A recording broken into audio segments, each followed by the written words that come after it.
no place like the Q.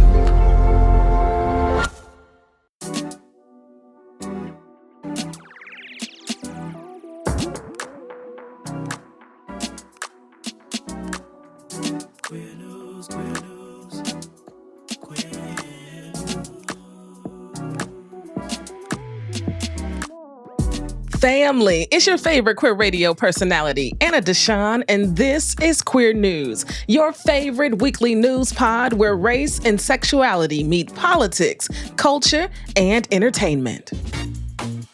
She was definitely a lesbian.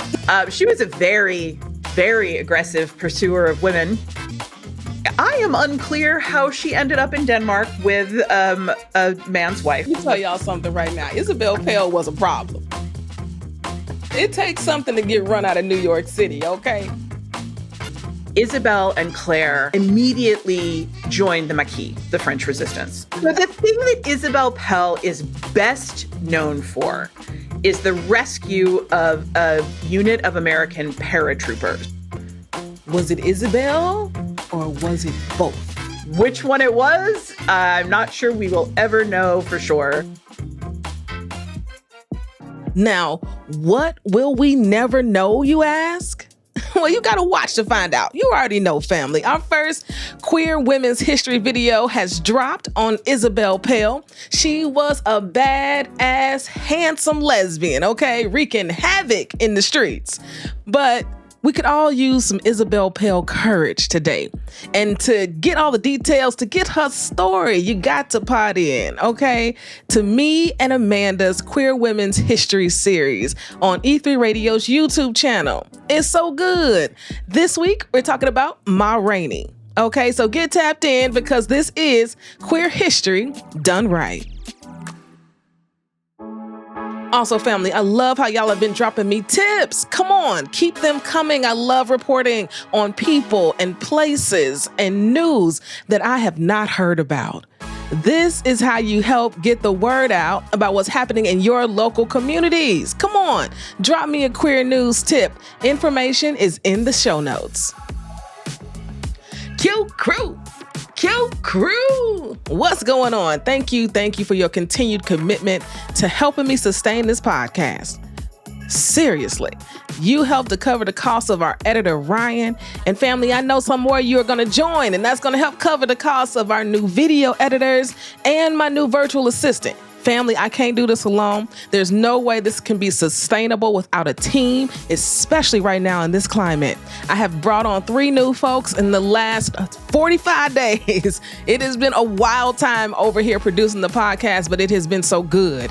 And I hope that you all see the difference and the commitment and the consistency in what we're providing. So, it's $5 a month. You feel me? It's a coffee a month to support this podcast. So if you believe LGBTQ stories need to be amplified, if you love and respect how I report on the news and tell our stories, join the Q Crew. All right? A link is where? Come on now, in the show notes. Now for the news. Our top story is an update on the Sam Nordquist murder investigation. In politics, Montana gets a big win for trans rights, and Republicans cross the aisle to help them do it. Governor Gavin Newsom sides with Charlie Kirk, of all people, on a trans issue. What is going on? Now, in culture and entertainment, we got a queer news tip to share this week. MSNBC rolls out a new show that features 2 Black gay men for the first time ever in cable news history. And Diana Taurasi retires from women's basketball. Let's get into it. Family, our top story today is an update on Sam Nordquist's murder investigation. If you've been listening to the show for the last month or so, you've heard me report on the story of Sam. Sam was a Black trans man who traveled to upstate New York because he thought he found love. Right? How many of us have been out here finding love on the internet? You too. I know you have, right? Now, instead, he walked into a horrifying nightmare he couldn't escape. I can still see his family's video replaying in my head when I report on Sam.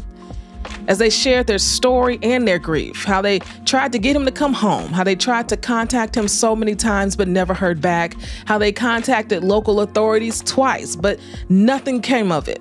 So they decided to contact their local police department and requested a wellness check. That is the only reason they know what happened to Sam.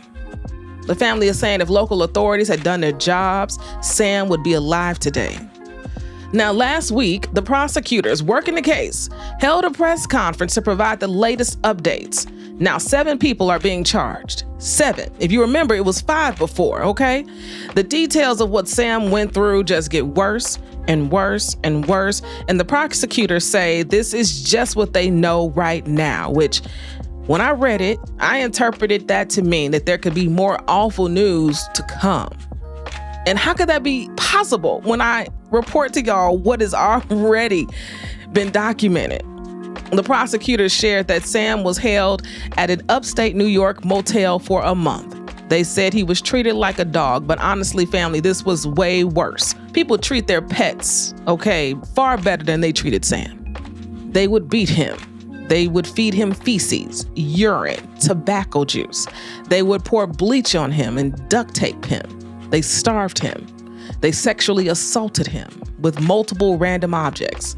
They even forced children to participate, a 7-year-old and a 12-year-old. These people are sick. These people are evil. These people had previous sexual assault records. With all of this new information, the charges have been stacked. They are now being charged with first-degree murder, second-degree murder, 2 counts of kidnapping, conspiracy, and 2 counts of endangering the welfare of a child. Then 4 of the 7 of them will be charged with aggravated sexual abuse. They will not be charging them with a hate crime because these charges have the hardest penalties. The county assistant district attorney Kelly Woolford said a hate crime would make this charge about Sam's gender or about Sam's race, and it's so much bigger. To limit us to a hate crime would be an injustice to Sam. Sam deserves to have his story told in its entirety. And honestly, family, I am not mad at this logic. What they did to Sam, it is unthinkable. It's unthinkable. The county assistant district attorney Kelly Woolford, she went on to say, we'll never know the answer why. Because what human beings could do what happened to Sam will never make sense of this case. I have to agree with her. There's nothing about this case that makes sense. Why lure somebody to you to treat them this way? I'm also just mad that no one reported anything, that no one in this motel thought to report anything strange. There is no way this was going on for a month and no one thought something was off. Patterns change, right? Behaviors change. Clearly you saw Sam at one point, then you didn't see Sam again. This is a small town. This is bystander apathy of the worst kind. My word. I will continue to report on Sam's case here, family, and keep you all updated.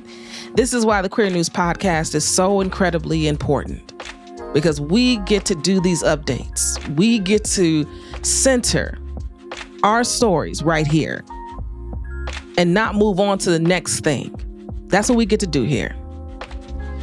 My heart still goes out to Sam's family. Now, in political news, we've actually got some good news to share this week. Can you believe that? Me either, but we got some, okay, and we're going to celebrate. Ryan, insert one of those cheer things. You know what I'm saying? Boom, boom, boom, boom, boom, boom, boom. This win is coming out of Montana. Now, Montana is where Representative Zoe Zephyr serves. And if you've listened to this podcast, you've definitely heard me mention her because she's not only made history in Montana, becoming the first trans person to serve in the House, but she's also married to Aaron, who runs the Aaron in the Morning Substack, which is one of my trusted news sources, along with 20,000 of you, okay? She does an incredible job reporting on the news affecting LGBTQ folks across the country. Well, in Montana, something unprecedented happened. 29 Republicans stood up to their party and voted against anti-trans legislation that would have banned drag performances and pride parades, HB 675, and HB 754 that would literally take trans kids from their parents. Yeah, you heard me right. Take children from their parents for being trans. Let's start with the ridiculous drag ban. They would have also given parents the right to sue drag performers for harming children. Drag performers could have been sued $5,000 a pop by parents. They lost that vote, okay? 44 to 55. And for context, the Montana House is controlled by Republicans. The count is 58 Republicans to 42 Democrats. Yo, this is huge. Their House Speaker tried to say, actually he didn't try, he did, said that transgenderism is a fetish based on cross-dressing. That's how he described it. In response, Representative Zephyr said, "When I go walk him," speaking of her son, "to school, that is not a lascivious display. That is not a fetish. That is my family." This time her speech hit home. And it wasn't alone. Representative Sherry Eastman, a Republican representative, spoke up against the bill. She said so much here. In just a few lines I want to share with you. Everyone in here talks about how important parental rights are. I want to tell you, in addition to parental rights, parental responsibility is also important. And if you can't trust a decent parent to decide where and when their kids should see what, then we have a bigger problem. She went on to say, trust parents to do what's right and stop these crazy bills that are a waste of time. They're a waste of energy. We should be working on property tax relief and not doing this sort of business on the floor of this house and having to even talk about this. Family, after these speeches, 13 Republicans flipped their vote and voted against the bill. Wow. And get this, that wasn't it, right? You heard me earlier, there were two bills. That was just one. The next anti-trans bill was up, and trans Representative S.J. Howells spoke up. They said, "I stand to oppose this bill. When a state intervenes to remove a child from their family, that is one of the most serious and weighty responsibility that the state has.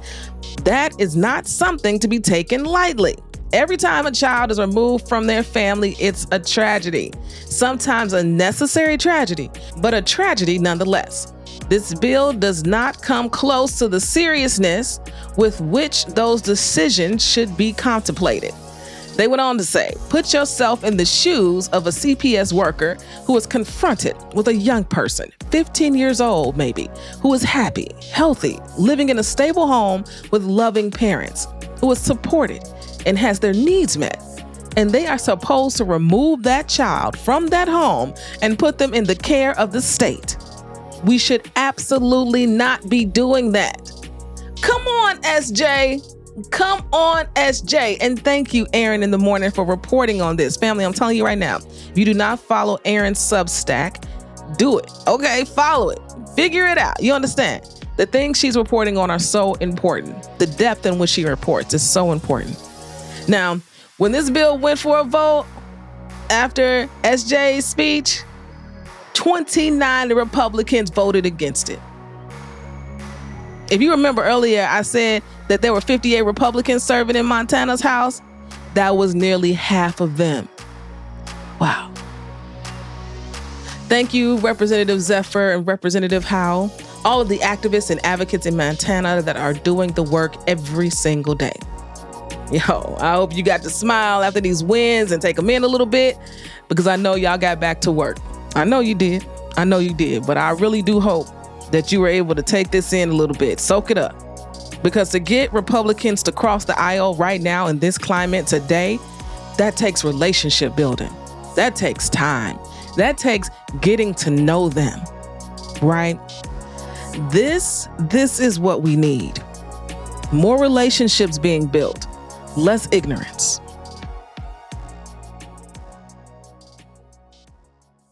Now, family, for our last political story today, can I start by saying, what in the world is Gavin Newsom thinking? Truly, family, if you don't know, Gavin Newsom is the governor of California, okay?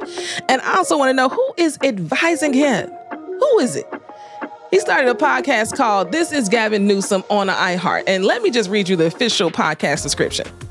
I'm Gavin Newsom, and it's time to have a conversation. It's time to have an honest discussions with people that agree and disagree with us. It's time to answer the hard questions and be open to criticism and debate without demeaning or dehumanizing one another. I will be doing just that on my new podcast, inviting people on who I deeply disagree with to talk about the most pressing issues of the day and inviting listeners from around the country to join the conversation. This is Gavin Newsom.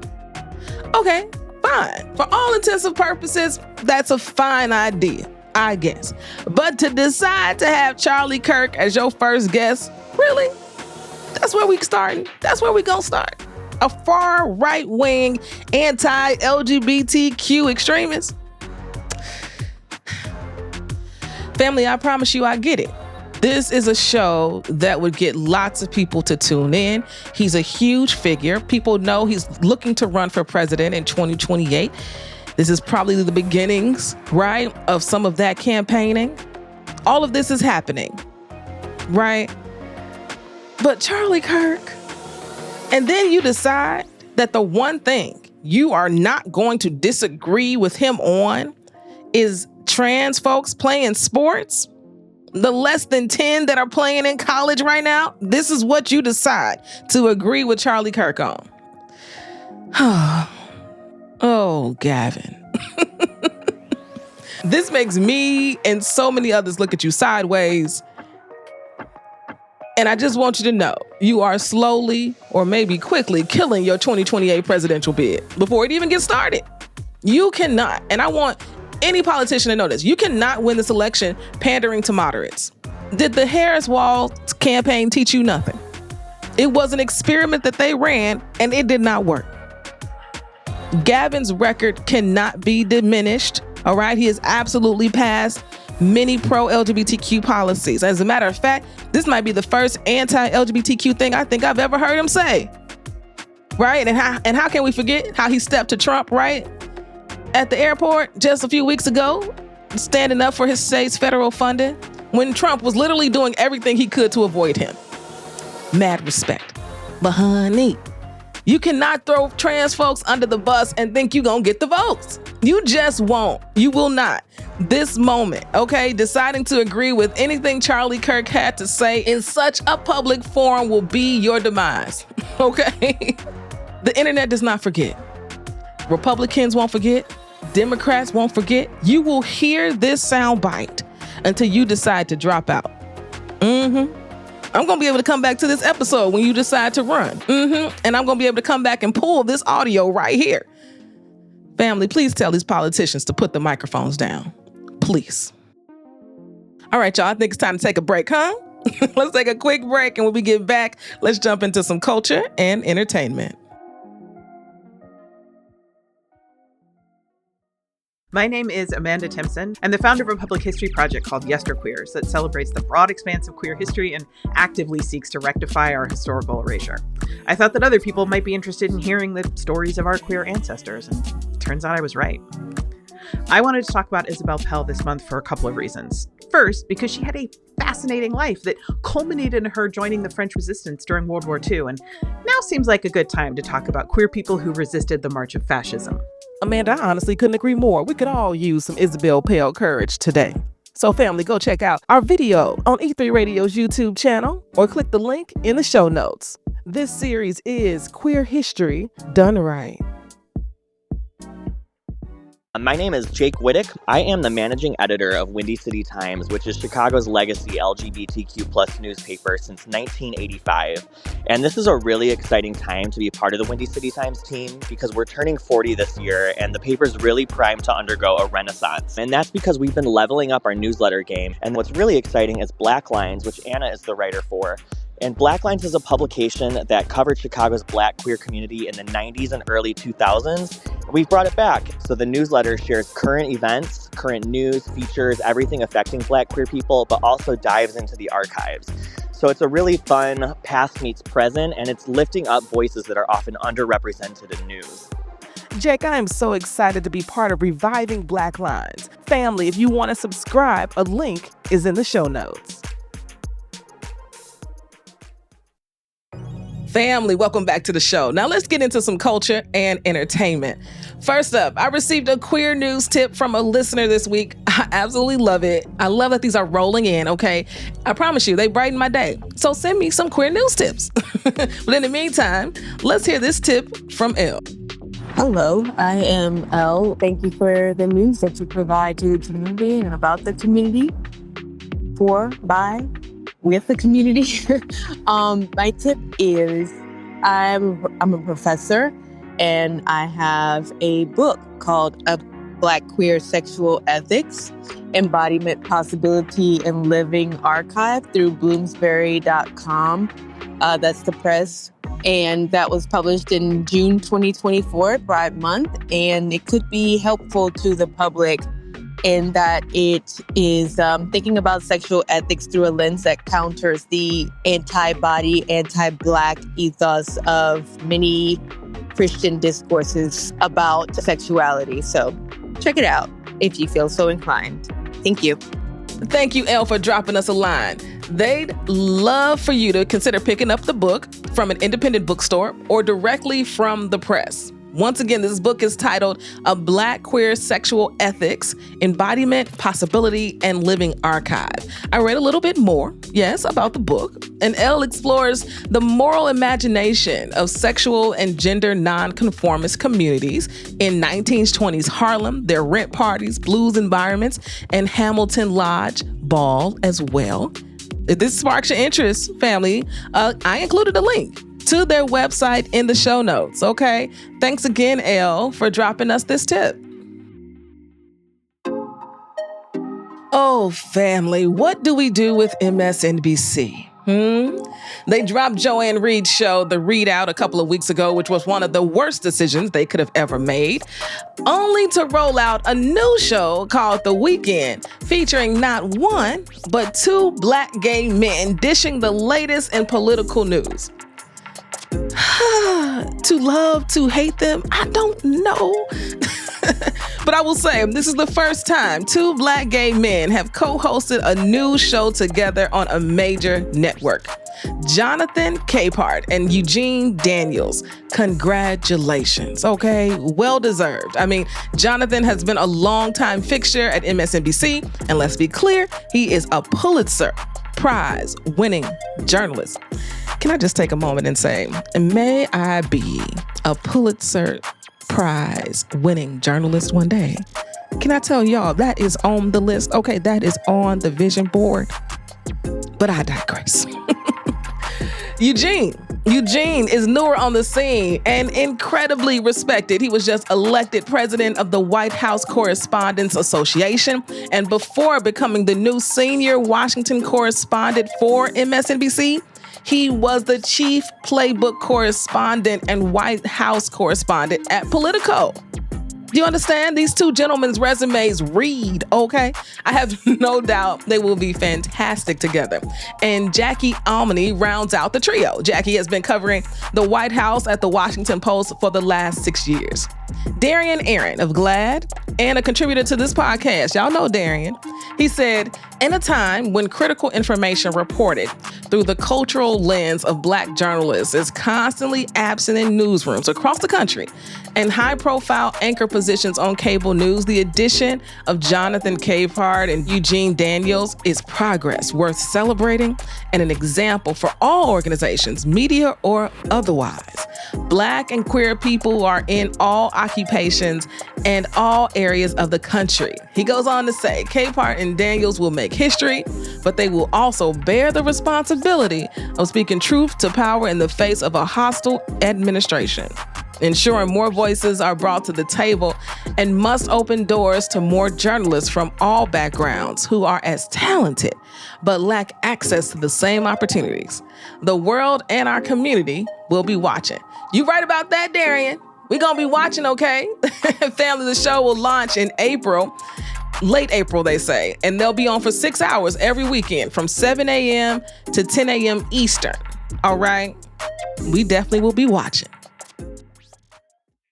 For our last culture and entertainment story for today, the GOAT. That's right, the GOAT, Diana Taurasi, has retired after 20 seasons in the WNBA. And those 20 seasons were spent with one team, no less, the Phoenix Mercury. She reminds us of a time when that was normal, when the greatest players of our time would stick with one team, settle in one place, really, truly build roots with the community and cement their legacies. She did that. And now let's also be very clear, I am not the biggest DT fan on the planet, but she got my respect. She got my respect. I saw this hilarious montage of players in Unrivaled sharing their DT experiences, and all of them, every single one of them had a story, whether they were a veteran or a rookie, okay? And I just want y'all to know, the theme was, if you haven't gotten gut checked in a game by DT, then you ain't made it. You have not made it. And this is why I'm not the biggest DT fan. She is a dirty player, like straight old school dirty, gut checks, all the things, okay? But respect, 20 years, okay? 20 years, 3 WNBA championships, 6 Olympic gold medals. You cannot deny greatness. Not to mention, that's just the beginning of her resume, okay? She's gotten mad other accolades, okay? But now she's ready to spend more time with her wife, former WNBA player Penny Taylor, and their 2 children, Leo and Isla. Now, you know I gotta throw in some Unrivaled news, right? The playoffs begin next week on March 16th, which means the first season is coming to an end real soon, okay? Now, don't forget to go vote for MVP. It closes March 11th at 3 p.m. Eastern. I already voted. You need to too. Okay, let's make sure we keep those ratings up for Unrivaled because we want to see more of this. Family, you know what time it is. It's time for Anna's Got a Word, because Anna's always got a word. And the word today is coming from my latest vlog. I'm doing a Founder Life vlog and podcast because I want to document my experience with the startup, The Cube, right? QUBE. It's our podcasting company I started 4 years ago when I quit corporate America. And I've wanted to tell more of the story out loud. And recently, we got rejection again from a venture capital firm. And I just want to share with you all the word rejection, the word no, and what it means. It means that they weren't the right fit. Not that your idea or what you're dreaming about is wrong or bad or not good enough. No, it just wasn't the right fit. And I haven't found the right fit in VC space. Only one has said yes to us. Others have said, it's a great idea, Anna. We really love you as a founder, Anna, but we don't think that business model is going to work. This doesn't align with our priorities. We don't see this working. We see your competitors as being too large. How do you compete against a Spotify? How do you compete against an Apple Podcast? This is what I hear, family. And I just want y'all to know, it is not going to stop me from continuing to make this dream a reality. Don't let rejection stop you from making your dreams a reality. Sometimes people can't see it until it's already done. Could you imagine a chat GPT? Could you imagine an AI? Our imaginations are what makes society and culture what it is. Keep dreaming. Keep imagining the world that you want to live in and see and be in. That is some of our greatest work. So family, don't let the no get you down, okay? I sat with it for 24 hours. I was mad, frustrated, upset over it. I can't express that enough. But I want you to know, I'm not stopping. And you shouldn't either, okay? Never let the no stop you. Because you never know. That next move might be the one. But if you stop, you won't ever know. All right? Very good. I will talk to y'all next week. Peace.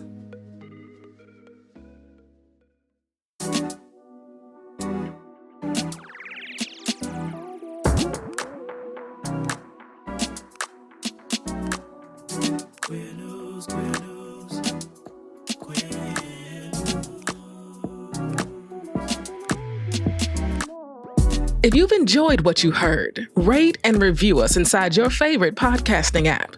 This podcast is written and produced by me, Anna Deshawn. Podcast editing by Ryan Woodhall, and brought to you by E3 Radio and distributed on The Cube. We are Queer News Done Right.